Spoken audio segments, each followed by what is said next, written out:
반갑습니다. 수요 성경 공부 시간입니다. 자, 우리 기도하시고 공부 시작하겠습니다. 하나님 아버지 감사합니다.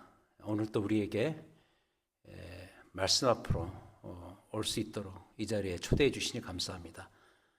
이 말씀 공부를 통해서 하나님을 더 풍성히 알아가게 하시고 깨달음과 도전이 있으며 우리의 삶과 우리의 신앙생활에서 어떻게 하면 복음에 합당하게 그 삶을 이루어갈 수 있을까? 이 공부를 통해서 도전받고 또 깨달을 수 있는 축복의 시간 될 수 있도록 인도하여 주시옵소서. 주의 성령께서 우리의 생각과 우리의 판단과 우리의 마음을 주장하여 주시고 그리하여서 이 공부를 통해서 더욱더 필요한 것들을 채울 수 있는 귀한 이 시간 될 수 있도록 도우시옵소서. 예수 그리스도의 이름으로 기도합니다. 아멘. 신학교에 들어가면 여러 가지를 배웁니다. 그 중에 조직 신학이라는 과목이 있습니다. 영어로는 Systematic Theology 그렇게 말하는데, 여러분 그 성경이 수평적인 역사의 흐름 속에서 기록된 책 아닙니까? 하나님의 구원 역사인데 그 구원 역사를 우리의 수평적인 시간의 흐름 가운데서 기록해서 우리에게 주어진 책입니다. 조직신학은 뭐냐면 그것을 수직적인 관점에서 바라보는 것이죠. 예를 들어서 신론 그러면은 The Doctrine of God, 하나님에 대한 교리. 예를 들어서 하나님은 누구시고 하나님은 무슨 일을 행하셨고 하나님에 대한 교리를 수직적인 관점에서 성경을 바라보면서 거기에 하나님과 관련된 문장 그런 구절들을 픽업해서 그걸 이렇게 나열해서 편집한 그런 그 분야가 신론, 조직신학의 그 과목의 일부가 되겠습니다. 구원론 그러면은 구원과 관련된 그런 스토리, 그런 내용들을 이것들을 이렇게 발췌해서 그걸 편집해서 구원론이라는 그 주제를 가지고 하나의 그 교리의 시스템을 만드는 것이죠. 이런 식으로 이 조직신학 그러면은 이런 식으로 일종의 교리 체계를 만들어가는 그런 방식이 되겠습니다. 제가 신학교 들어가서 참 이 조직신학 공부를 하면서 많은 도움을 받았습니다. 근데 제게는 이제 개인적으로 이 분야 중에서 가장 크고 소중하게 다가왔던 분야가 바로 교회론입니다. 영어로는 에클레시올로지 그렇게 말합니다. 에클레시아, 이 교회라는 헬라어 원어를 따서 붙여진 제목인데 에클레시올로지, The Doctrine of Church, 교회론이죠. 이게 이제 저는 굉장히 신학교 들어가서 많은 감동도 받았고 많은 은혜를 받았던 그런 분야입니다. 근데 이제 그걸 풍성히 제공해 주는 대표적인 신약 성경이 있다면 그게 바로 에베소서입니다. 오늘 다룰 에베소서. 자, 여러분 에베소서는 아시다시피 그 옥중 서신 중에 하나입니다. 사도 바울이 로마 감옥에 2년 동안 갇혀 있으면서, 근데 그 옥이 뭐 정말 감옥 같은 감옥이 아니고 그 셋집을 빌려서 포초를 세우고 그 포초가 사도 바울이 바깥으로 나가지 못하도록 하는 그 과거에 그 제야 정치 인사들이 그 가택 연금을 당하는 그런 수준의 영어의 몸으로 있었던 그런 상황. 그게 바로 이제 사도 바울이 로마에서 경험했던 그 감옥인데요. 거기에서 이 4권의 책을 씁니다. 그게 이제 옥중서신인데 여러분 잘 아시는 에베소서, 빌립보서, 골로새서, 빌레몬서 4권의 책을 거기에서 씁니다. 그럼에도 불구하고 옥중서신이었지만 저는 이 에베소서만큼 짜임새가 구성면에서 탄탄한 책이 없다고 보아요. 구성면에서만 그러는가? 역시 내용면에서도 이 에베소서만큼 탁월한 책도 없다고 봐요. 그래서 이제 저는 개인적으로 제 생애에서 에베소서를 만난 것은 아주 큰 행운이라고 생각을 합니다.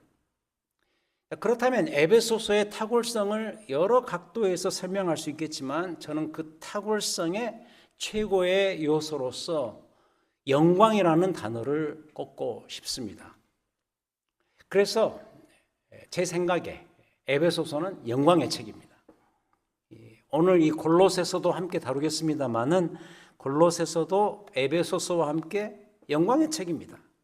즉, 이 두 책, 에베소서와 골로새서는 주의 영광을 말하는 선포하는 책이고, 그리고 거기에 자연스럽게 따라오는 교회의 영광을 말한다는 것이죠. 그래서 오늘 공부의 주제는 뭐냐? 다시 앞으로 가서 에베소서, 골로새서를 통해서 예수 그리스도의 영광을 깨닫고 이해하고, 그리고 거기에 따라오는 교회의 영광을 설명하겠다라는 것이죠. 그래서 오늘 공부의 주제는 그리스도의 영광, 그리고 교회의 영광입니다. 자, 먼저 이 두 책이 말하고 있는 그리스도의 영광을 다루도록 하겠습니다. 자, 이 에베소서를 가지고 먼저 생각을 하자면, 여러분 그 에베소 도시가 추구했던 영광이 뭘까요? 에베소 교회, 그러면 에베소라는 그 도시 안에 있었던 교회, 에베소 교회인데, 그 에베소 교회를 둘러싸고 있었던 에베소라는 도시가 추구했던 영광이 뭘까? 제가 얼마 전에 그 여행 TV 채널을 통해서 그 스페인의 그 바르셀로나라는 그 도시를 탐방하는 그 장면을 제가 보았거든요. 근데 그 바르셀로나의 그 도시의 프라이드는 그 가우디 성당입니다. 이 가우디라는 그 유명한 건축가가 설계했던 그 성당. 이름을 찾아보니까 뭐 사그라다 파밀리아라는 성당이죠. 오래전부터 지었던, 지금도 짓고 있는 그 유명한 성당이죠. 우리가 그냥 이른바 가우디 성당 그렇게 말하는데, 그 가우디 성당이 그 도시 센터에 딱 포진해 있으면서 어디에서 보더라도 그 성당이 보이고요. 그 성당이 가지고 있는 그 위용, 거기에서 풍겨 나오는 그 프라이드, 그 도시의 영광. 그래서 바르셀로나 사는 사람들은 그 성당을 통하여서 그 자기가 살고 있는 그 바르셀로나 그 도시의 영광을 추구하고 경험하는 것을 느낄 수가 있었습니다. 그런데 이 에베소 도시의 영광도 그런 것과 같았습니다. 프랑스 파리 가면은 개선문과 에펠탑이 딱 중심을 차지하면서 그걸 통해서 그들의 프라이드, 그들의 영광을 느끼고 경험하듯이 에베소도 역시 그런 게 있었는데, 그게 뭐냐면 아데미 신전이었습니다. 그 여신 아데미를 섬기는 거대한 신전이 있었다 그래요. 그리고 사도행전 19장에 보면은 그 아데미 신전을 중심으로 해서 이루어지는 그 도시의 영광과 프라이드, 그리고 그걸 실제로 경험하는 그런 장면들이 나오지 않습니까? 뭐 예를 들어서 온 도시 사람들이 그 신전을 중심으로 해서 그 라이프 스타일을 만들어 가고 있고, 거기에서 또 사람이 몰리면은 거기에서 또 상권이 형성되고, 그러면서 그걸 통해서 이득을 보는 사람들이 많았고, 그런 분위기예요. 그게 바로 에베소 도시가 추구했던 아데미 신전 중심으로 해서 이루어지는 그 도시의 영광입니다. 그럼 골로새서는 어떠한가? 이 골로새 이 지역도요, 에베소의 위성 도시권입니다.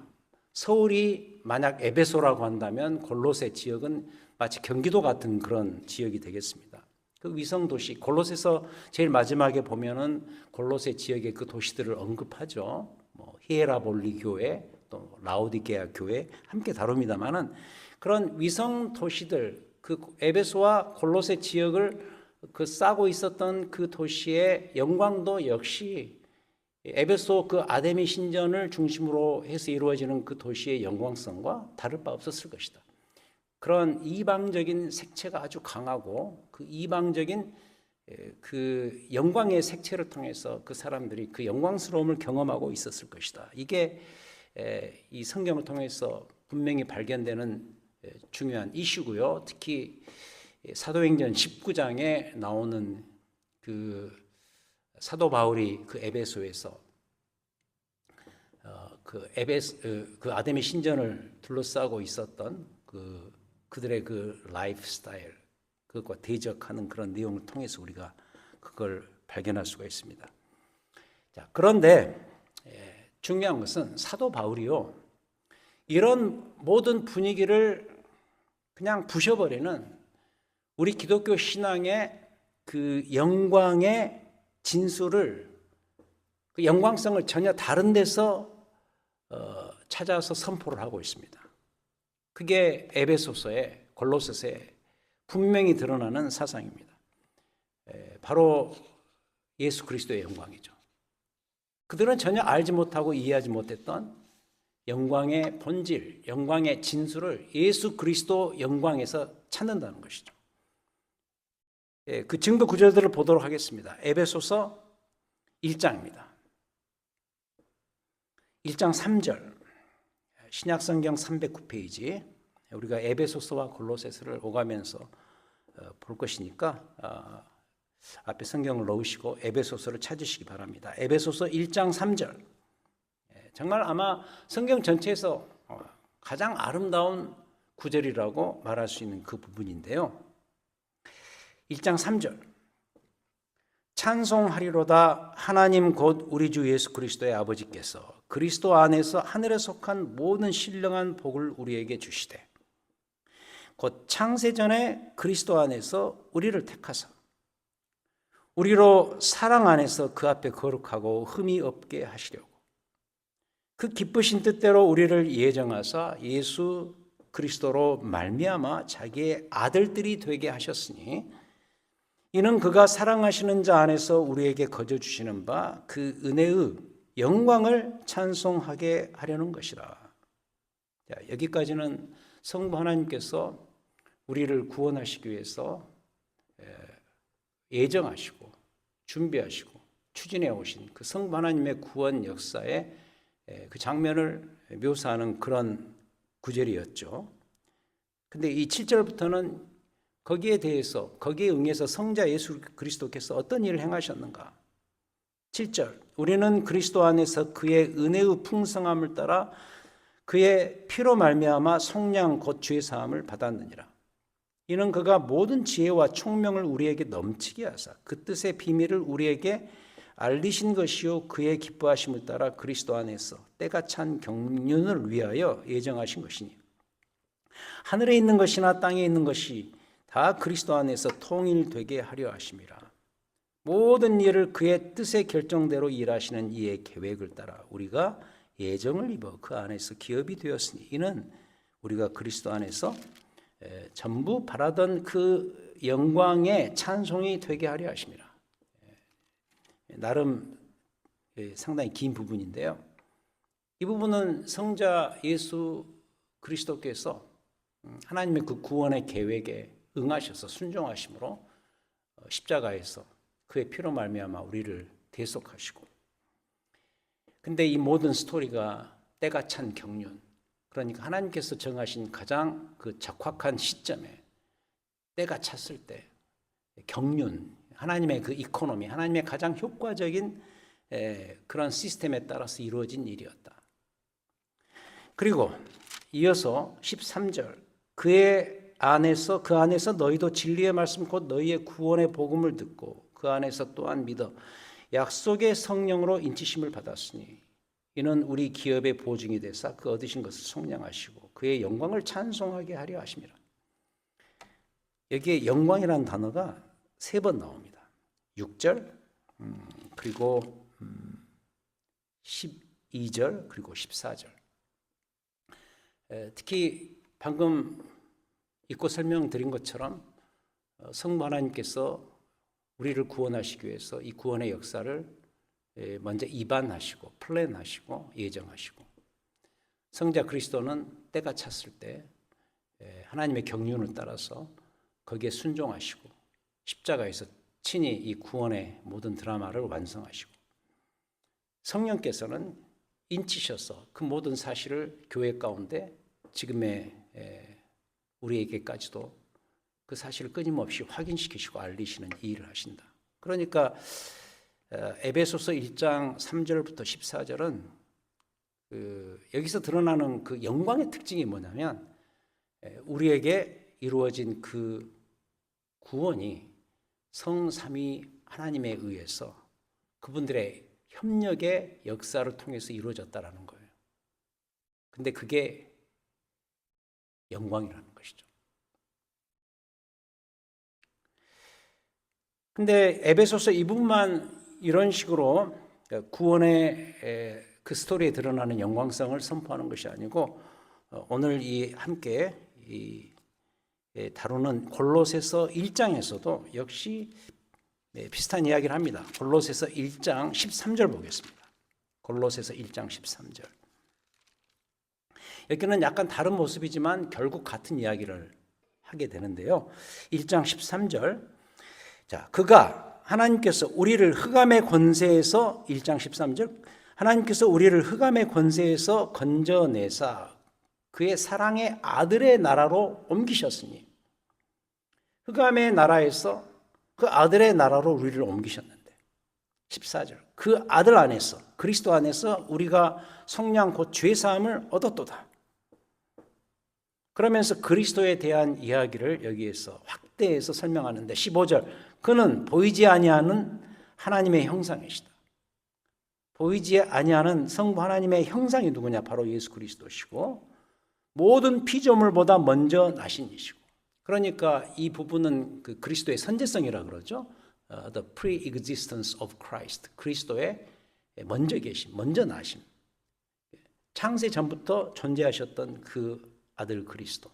그래서 16절 어마어마한 구절이 나옵니다. 만물이 그에게 창조되되 하늘과 땅에서 보이는 것들과 보이지 않는 것들과 혹은 왕권들이나 주권들이나 통치자들이나 권세들이나 만물이 다 예수 그리스도 그로 말미암고 그를 위하여 창조되었고 17절 또한 그가 만물보다 먼저 계시고 만물이 그 안에 함께 섰다.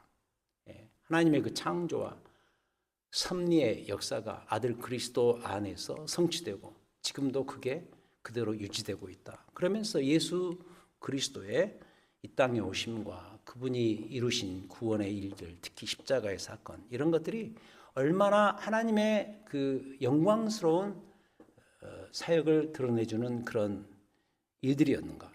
그걸 노래하는 본문이 되겠습니다. 그래서 이 두 구절 다 에베소서 1장 3절부터 14절 골로새서 1장 이 부분 하나님께서 베푸신 구원의 영광을 노래하는 그런 지점이 되겠습니다. 사실 시간만 많다면 이 구절 외에도 이 두 성경이 선포하는 영광의 본문을 다 찾아보고 싶은 마음이 굴뚝 같습니다만은 시간 관계상 이 두 군데만 찾아보았어요. 자, 어때요? 놀랍지 않습니까? 자기들이 사는 그 지역에서 눈에 띄도록 이루어지고 있는 그 세속적 영광, 그 아담이 신전의 그 현장이 세속의 영광을 보여주는 그런 장소가 아닙니까? 근데 그 현장에서 잘 못 벗어나고 있는 에베소와 골로새 지역의 교회들에게 아무리 교회라지만 그 교회가 실제로 존재하고 살아가는 그 현실, 그 도시 안, 거기서 이루어지는 여러 가지 현상과 일들, 거기에 쉽게 벗어날 수가 없어요. 거기 그 틈바구니 안에서 살 수밖에 없어요. 그래서 에베소 교회와 골로새 교회를 염려하는 부분이 바로 그런 것이었을 거라고 생각을 해요. 사도 바울이 로마에서 그 도시를 생각하고 그 도시 안에 있는 교인들을 생각할 때 그게 염려가 되었던 것이죠. 세속의 영광에서 잘 벗어나지 못하는 그들의 모습이 안타까웠겠죠. 그래서 등장시킨 게 뭐냐? 영광의 본질이 어디에 있느냐? 우리의 삶에 성도들의 영광의 본질이 어디에 있느냐? 그것은 성부 하나님께서 아들 그리스도를 통해서 이루신 대속의 구원에 우리의 삶에 우리의 모든 것에 영광의 본질이 담겨져 있다. 이렇게 선언하는 거죠. 그럼 이게 뭐예요? 이게 성경이 말하는 특히 에베소서와 골로새서가 말하는 진정한 영광스러움이에요. 우리가 이 지점에서 우리를 생각해 봐야 됩니다. 우리의 이 교회의 영광이 어디에 있는가? 우리 크로스포인트 교회 그리고 이 지상에 있는 여러 교회들의 영광성이 어디에 있는가? 정말 아픈 이야기입니다만은 우리는 이 사실을 알고 있으면서도 영광의 주의 이름을 빌려서 나의 영광, 우리의 영광을 채우려는 속셈이 많은 것이 어쩌면 지금의 우리의 현실입니다. 저는 그 대표적인 증거가 이거라고 봐요. 지금의 교회들은 지나치도록 현세주의적인 것 같아요. 그 로잔 언약에 그런 말이 있죠. We are in the world but not of the world. 우리의 교회와 우리의 성도들의 몸은 물리적으로 이 세상에 있지만, 존재하고 살지만 not of the world. 그러나 이 세상에 속하지는 않는다. 요한복음 17장에 예수님께서 이제 남겨두시고, 제자들을 남겨두고 이제 죽으셔야 되는데, 십자가에서 죽으셔야 되는데, 그 마지막 대제사장적 기도문에서 그 이야기를 하잖아요. 제자들을 위한 기도를 하면서, 그리고 제자들의 이 복음을 믿고 후에 탄생된 그 교회를 위해서 기도하시면서, 상당히 그 기도의 중요한 주제가 그거 아닙니까? 하나님이여, 아버지여, 이들은 세상에 속하지 아니하였나이다. 아버지께 속한 자들 아닙니까? 그 이야기를 하죠. 근데 우리가 이 세상에 살면서 너무 현세적이에요. 달리 표현하면 이 내세적인 신앙관이 많이 사라져 버렸다는 것이죠. 결국 이 땅 위주예요. 하나님 나라를 그렇게 이야기하면서 눈에 보이는 이 세상 나라에 하나님 나라를 빌려 쓰는 것이죠. 이런 모습이 있어요. 대표적인 모습이 여전히 돈과 권력, 특히 이 권력에 심취한 그런 우리의 모습이 아닌가. 현대교회가 여기에 많이 휘말려 있는 것이 사실이죠. 교회 내 우상들이 너무 많습니다. 권력의 우상, 돈의 우상, 내 감정의 우상, 이런 것들이 너무 많습니다. 그래서 오늘 이 공부는 우리에게 시사하는 바가 커요. 우리의 본분이 뭐냐? 교회의 본분이 뭐냐? 이런 주의 영광을 노래하고 그것을 찾는 것에 있다고 봐요. 특히 우리의 그 예배에서 그걸 볼 수 있어야 된다고 봅니다. 매 주일 예배가 이루어지는데 그 예배자들의 심중과 의식에서 그 면이 뚜렷이 보이고 느껴져야 한다. 어떻게? 특히 성부 하나님께서 성자 그리스도를 통해서 이루신 구원의 역사의 그 아름다움과 부요함을 노래하고, 찬양과 경배를 통해서 그것을 노래하고, 이 설교 단상에서는 그것이 더 분명하고 선명하게 풍성히 선포돼야 되고, 이 단상에서 그 이야기를 해도 시간이 부족할 판인 거죠. 성부 하나님께서 아들 그리스도를 통해서 이루신 이 구원의 영광과 아름다움을 선포하는 것이죠. 그게 있어야 되고, 또 이러한 특성들이 성령의 인증과 격려 작업을 통해서 더 뚜렷하게 삶 속에서 경험되어지는 그런 예배의 현장이 되어야 될 것이다. 예배만 그런가? 그 예배에서 그런 연습이 있고 그런 경험이 있으면 그것이 우리의 한 주간의 삶 속에서 이식되어서 계속 이어져야죠. 그게 로마서 1장에서 말하는 중요한 포인트가 아니겠습니까? 우리의 삶 자체가 하나님을 향한 온전한 제사가 되어야 되는 거죠. 그리스도의 구원의 영광이 내 현실의 삶의 원동력이 되어야 되고, 내 삶의 보람과 기쁨이 되어야 되고, 내가 살면서 누리는 어떤 명예와 영광의 뿌리가 바로 이 세속적 영광에 있는 것이 아니고, 이 본문에서 강조하는 것처럼 하나님께서 아들 그리스도를 통해서 이루신 구원의 영광에 있다는 사실을 끊임없이 확인하고 경험하는 우리의 예배의 현장과 우리의 삶의 현장이 되어야 된다. 이게 이제 골로새서와 에베소서를 대하는 지금 우리의 삶의 자세여야 된다고 확신합니다. 먼저 그리스도의 영광을 우리가 배웠고요. 그 다음 교회의 영광입니다. 이건 뭐냐면 그냥 자연스럽게 뒤따라오는 거예요. 교회가 주의 영광을 노래하고 거기에 심취하면 그 영광성은 자연스럽게 그것을 노래하는 교회의 이 트랜스플랜트, 이식이 될 수밖에 없다. 이건 제 이야기가 아니고 에베소서와 골로새서가 분명히 말하는 포인트입니다. 자, 아까 읽었던 에베소서 1장으로 다시 가죠. 에베소서 1장 310페이지로 다시 가면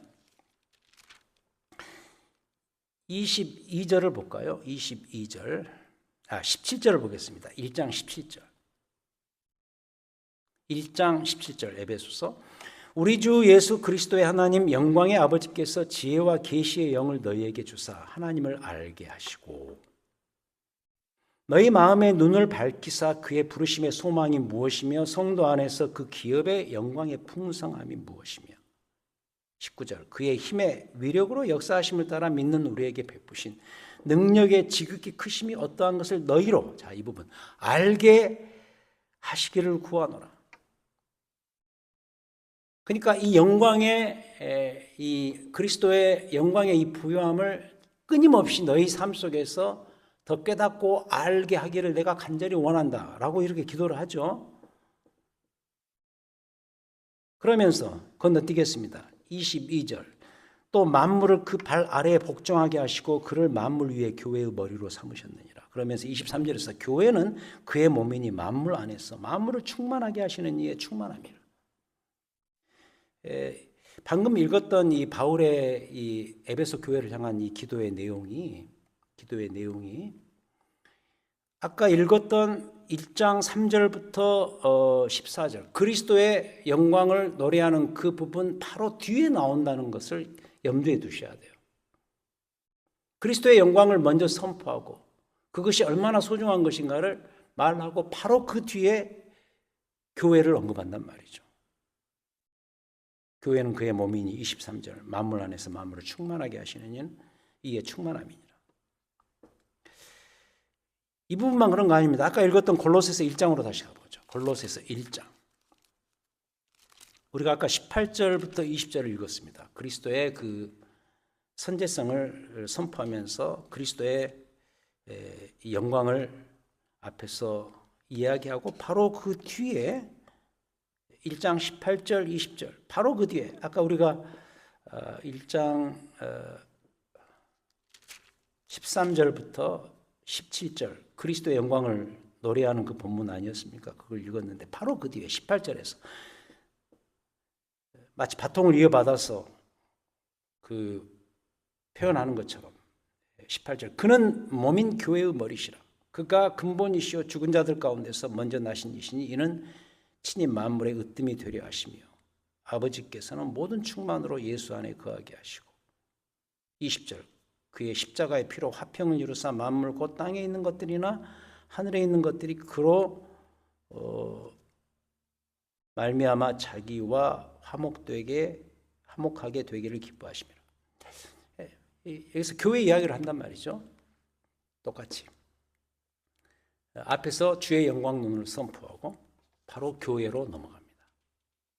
그러니까 이 두 구절들을 통해서 알 수 있는 게 뭐냐면 주의 영광을 선포한 직후에 교회의 본질을 설명하는 이런 본문들이 등장하는 그 이유는 뭐냐면 오늘 공부의 제목이에요.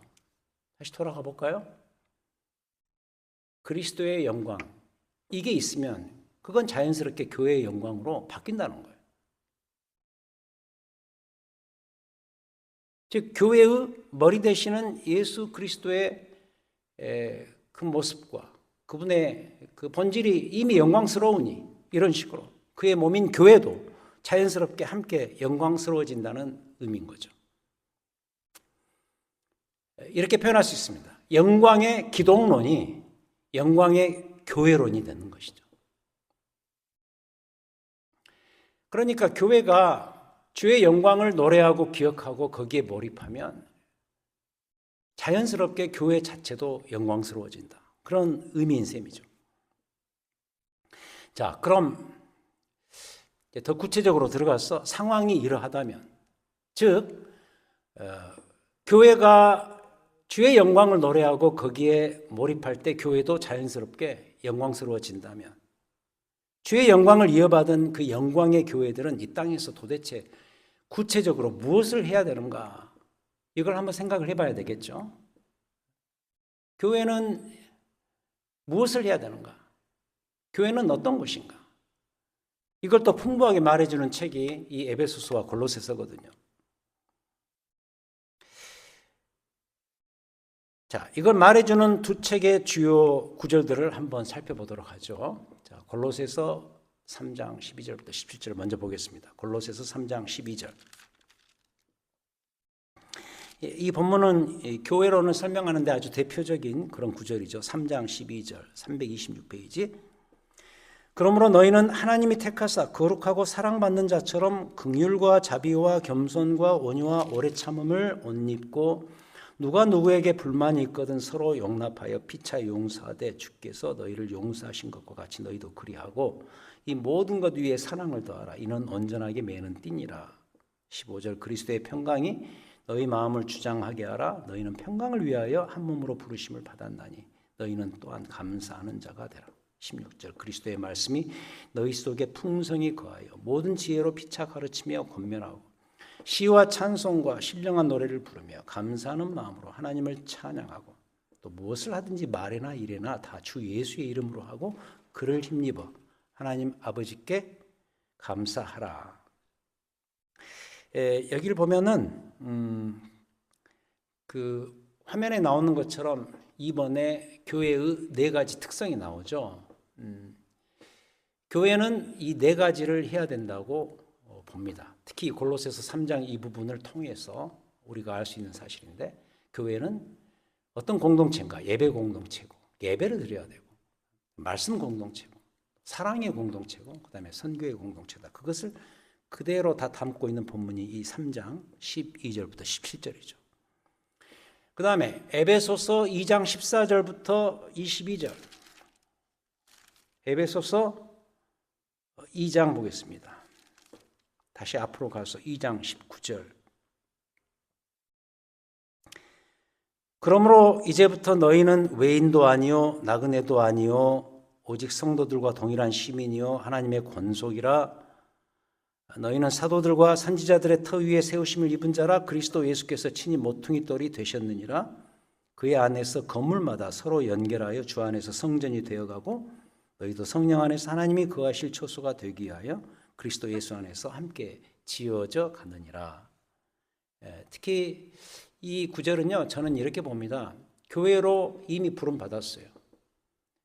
교회가 탄생되었어요. 그럼 교회가 이제 되어 가야죠.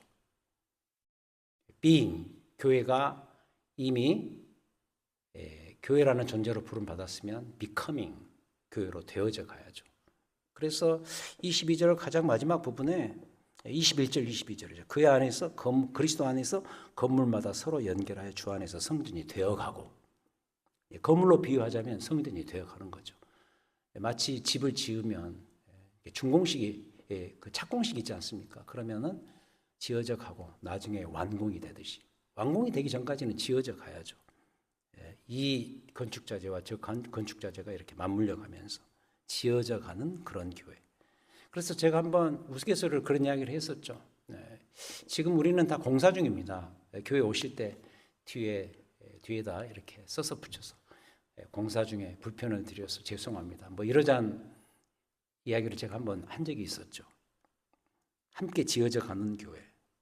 예배 공동체로, 말씀 공동체로, 사랑의 공동체로, 선교의 공동체로 지어져 가는 것이죠. 이걸 말해주는 아주 중요한 본문이죠. 그 다음 에베소서 4장 11절부터 16절 이 구절이 이제 교회 되어가는 과정에서 상당히 중요한 힌트를 주는 그런 본문이라고 생각을 하는데요. 에베소서 4장 11절부터 16절을 보겠습니다. 4장 11절 그가 어떤 사람은 사도로 어떤 사람은 선지자로 어떤 사람은 복음 전하는 자로 어떤 사람은 목사와 교사로 삼으셨다. 여러분 그거 아세요? 이 목사라는 단어가 여기에 처음 나옵니다. 목사와 교사. 이 목사와 교사는 같은 거예요. 목사는 교사고 교사는 목사죠. 하나님 말씀을 가르치는 자. 교회에서 그렇게 세움받은 자. 자, 왜 이런 그 은사를 가진 직책들로 교회가 세워져 가야 되는가? 12절 이는 성도를 온전하게 하여 봉사의 일을 하게 하며 그리스도의 몸을 세우도록 하기 위해서 그리스도의 몸을 세우도록 하기 위해서 교회가 되어가기 위해서 이런 은사들이 활용되어서 교회가 협력하여 함께 나아가야 된다. 그러면서 13절에서 참 중요한 이야기를 하죠. 우리가 다, 온 교회가 다, 지체들이 다 또는 각자가 하나님의 아들을 믿는 것과 아는 일에 하나가 되어서 온전한 사람을 이루어서 그리스도의 장성한 분량이 충만한 데까지 이르는 것, 이 성도들의 성숙을 이야기하는 것이죠. 신앙이 생겼으면 그 신앙은 자라야 돼요. 이게 교회의 중요한 임무다. 그걸 말해주는 구절이죠. 그럼 왜 자라가야 되는가? 14절, 이는 우리가 이제부터 어린아이가 되지 아니하여 사람의 속임수와 간사한 유혹에 빠져 온갖 교훈의 풍조에 밀려 요동하지 않게 하려 함이라. 에베소 교회를 생각한다면 이거 가능한 이야기 아닙니까? 온 세상의 풍조가 만년에 있었던 지역이 에베소, 골로새 그 지역의 도시들이었단 말이죠. 그런 세속적인 영광을 추구하는 그 가운데서 주의 사람으로서 부름받았으니 온전한 사람, 온전한 신앙을 갖추는 그런 교회가 돼야 된다. 그래서 자라야 된다. 어디까지? 그리스도의 장성한 분량까지. 15절, 오직 사랑 안에서 참된 것을 하여 범사에 그에게까지 자랄지라. 그는 머리니 곧 그리스도라. 말씀을 통한 공동체적 성숙의 중요성을 말하는 아주 대표적인 본문이죠. 자, 어떻습니까? 우리 교회의 할 일이 분명해졌죠. 예를 들어서 우리 크로스포인트 교회가 이 지역에서 영광스러운 존재로 우뚝 서 가려면 우리는 이런 일들에 꼭 매진을 해야 된다. 지난주일 설교처럼 교회 안에 말씀이 왕성해져서 그로 인한 숫자도 함께 부흥해야 되고, 근데 중요한 것은 말씀이 왕성하고 교회가 부흥하고 왕성해지는 그 현상을 가능케 하는 뿌리가 뭐냐는 거죠. 그 근거가 뭐냐는 거죠. 그것은 다른 것이 아니라 오늘 배운 이 내용, 이 두 가지입니다. 교회는 일단 주의 영광을 사모하고 노래하고 선포해야 돼요. 그러면 교회가 함께 영광스러워지는 것이죠. 다른 데서 찾지 말고, 다른 세속적 영광에서 교회의 영광을 찾지 말고 주의 영광을 노래하고 주의 영광을 선포하면 교회는 자연스럽게 영광스러워진다. 이 사실. 그 영광의 마음을 품고서 교회는 구체적으로 이런 일들에 매진해야 된다. 이 두 서신에서 말하는, 아까 골로새서 3장과 에베소서 이 구절들, 여기서 말하는 교회가 해야 될 그 본분, 예배 공동체, 말씀 공동체, 사랑 공동체, 선교 공동체, 여기에 관련되는 일들을 잘 해야 된다. 그래서 그리스도의 장성한 분량까지 자라서 온전하게 성숙해져가는 그런 교회, 그런 교회죠. 두 가지 배웠습니다. 그리스도의 영광을 노래하는 교회, 그러면 교회가 함께 영광스러워진다. 이 바울 사도가 고린도 후서를 쓰고 그 마지막 지점쯤 갔을 때 이런 자기 심정을 이렇게 솔직히 고백을 하죠.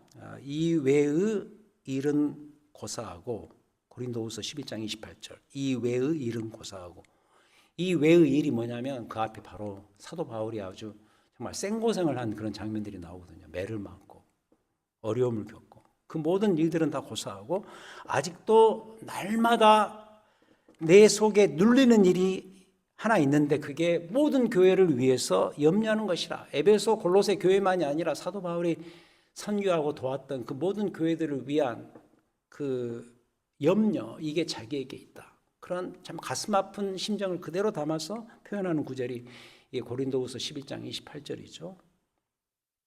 근데 솔직히 말씀드려서 요즘 저의 심정이 이렇습니다. 우리 크로스포인트 교회, 이 교회를 비롯해서 지상의 수많은 교회들을 향한 염려의 마음이 제게 있습니다. 이런 염려죠. 과연 잘 가고 있는가? 우리가 잘 가고 있는가? 지상의 수많은 이 교회들, 이래도 되는 걸까? 우리는 과연 지금 성경적 교회론을 추구하고 잘 달성해 가고 있는가?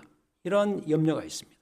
특히 이제 제 목회 사역이 얼마 남지 않았는데 저희 교회 미래의 방향이 오늘 배운 이 방향으로서 잘 가야 될 텐데 과연 잘 될까 하는 그런 염려가 솔직히 있습니다. 아무튼 오늘 이 공부 이후로 이런 내용들을 배웠으니까 우리가 잘 해나갔으면 정말 좋겠습니다. 이렇게 기도하고 말씀 잘 배우고 그 선포된 말씀을 이렇게 잘 받아서 말씀이 왕성해지고 그로 인해서 교회가 함께 영광스러워지고 우리의 그 모든 상황들이 이렇게 함께 왕성해지는 그런 경험들. 결론은 이겁니다. 주의 영광이 우리의 영광입니다. 우리의 영광이 주의 영광이 아니라 주의 영광이 우리의 영광입니다. 교회의 영광입니다. 그리스도 그분의 영광이 우리 교회의 영광이다. 잊지 말고 그리스도의 영광을 노래하고 그리스도의 영광을 선포하고 나누고 그리고 그리스도의 영광이 우리 안에서 잘 이식되어서 그것이 경험되어지고 누려지는 우리의 삶, 우리의 교회의 미래가 되어야 되겠다 하는 게 이제 오늘 공부의 마지막 결론이 되겠습니다. 다음 주는 빌레몬서와 빌립보서를 통해서 하나의 드라마예요. 그러니까 교회에서 가장 중요한 가치, 교회에서 가장 중요한 가치가 아니라 사실 우리 주께서 우리에게 보여주신 최고의 가치죠. 이 사랑의 이 본질이 뭔가를 하나의 그 드라마로 보여주는 그런 소중한 서신이 빌립보서고 그리고 빌레몬서라고 저는 보고 있습니다. 그래서 이 사랑의 문제를, 이 사랑의 현실의 문제를 우리 두 책을 통해서 다음 주에 공부함으로써 우리 교회들이 어떻게 하면 주의 사랑 안에서 더 녹아나고 더 아름답게 이루어져 갈 것인가에 대해서 공부하도록 하겠습니다. 자, 기도하고 공부를 마칩니다. 하나님 아버지, 연약한 저희들을 기억하시고 사랑해 주셔서 창세전부터 교회로 택하시고 교회 안에서 우리의 삶과 우리의 신앙이 개선되고 특히 주의 나라의 그 영광과 아름다움을 또 선포하고 나눌 수 있는 축복을 주시니 감사합니다. 오늘 배웠습니다. 성부 하나님께서 아들 그리스도를 통해서 이루신 구원의 영광이 내 삶의 영광이요 교회의 영광입니다. 그 영광을 노래하고 선포하고 나누고 경험하는 우리의 남아있는 그런 삶이 될 수 있도록 도우시옵소서. 주의 영광을 통하여서 세속적 영광을 물리칠 수 있는 그런 용기와 담대함과 지혜를 저희들에게 주시옵소서. 감사합니다. 예수님 이름으로 기도하였습니다. 아멘.